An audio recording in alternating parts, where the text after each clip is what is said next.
Hello বন্ধুরা, আজ আমি একটা নতুন রেসিপি তোমাদের কাছে নিয়ে এসেছি। মশলা বেগুন। মশলা বেগুন করতে আমার কি কি লাগছে তোমাদেরকে দেখিয়ে দিচ্ছি।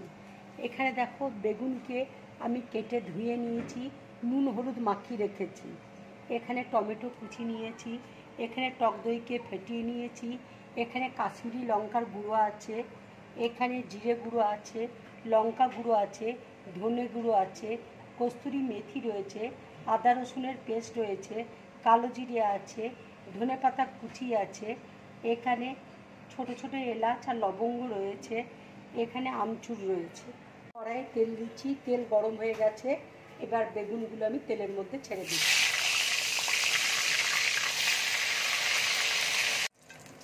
বেগুনটা দেখো ভাজা হয়ে গেছে। এবার আমি প্লেটের মধ্যে তুলে নিচ্ছি। এই রান্নাটা পুরোপুরি কিন্তু সরষের তেলে আমি করছি। কড়াইয়ে দেখো তেল দিয়েছি, তেল গরম হয়ে গেছে। এবার আমি কালো জিরে ফোড়ন দিচ্ছি। এবার দেখো এলাচ আর লবঙ্গ আমি দিয়ে দিচ্ছি। এবার দেখো টমেটো দিয়ে দিচ্ছি।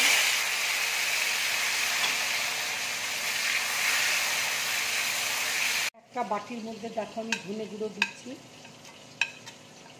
লঙ্কা গুঁড়ো দিচ্ছি, জিরে গুঁড়ো দিচ্ছি, আমচুর দিয়ে দিচ্ছি। আমি জল দিয়ে গুলে নেব। এবার আদা রসুনের পেস্ট আমি দিয়ে দিচ্ছি। এবার আমি একটু জল দিয়ে গুলে নিচ্ছি।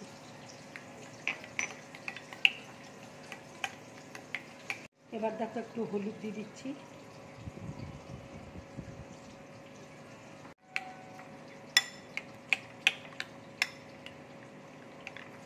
টমেটো দেখো ভাজা হয়ে গেছে। এবার আমি মশলাটা দিয়ে দিচ্ছি।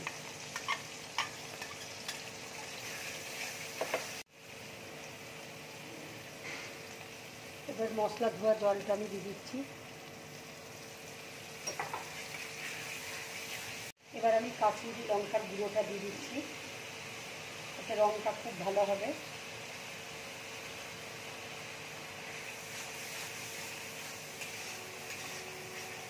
এবার দেখো টক দই দিয়ে দিচ্ছি।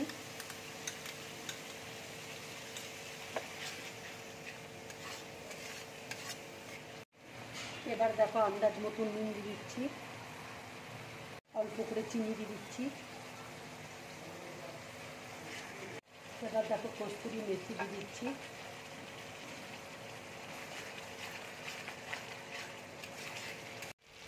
এবার দেখো আমি নারকেলের দুধ অল্প দিয়ে দিচ্ছি। মশলাটা দেখো খুব ভালোভাবে ভাজা হয়ে গেছে। এবার আমি বেগুনগুলো দিয়ে দিচ্ছি। এবার দেখো আমি অল্প করে জল দিয়ে দিচ্ছি। এবার দেখো আমি একটু ধনেপাতা দিয়ে দিচ্ছি।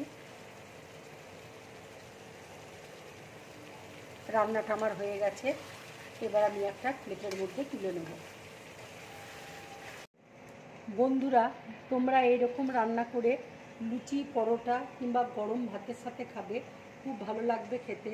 যদি আমার এই রেসিপিটা তোমাদের ভালো লাগে তাহলে লাইক করবে, শেয়ার করবে আর ড্রিম ব্লগ চ্যানেলটাকে সাবস্ক্রাইব করবে। নমস্কার।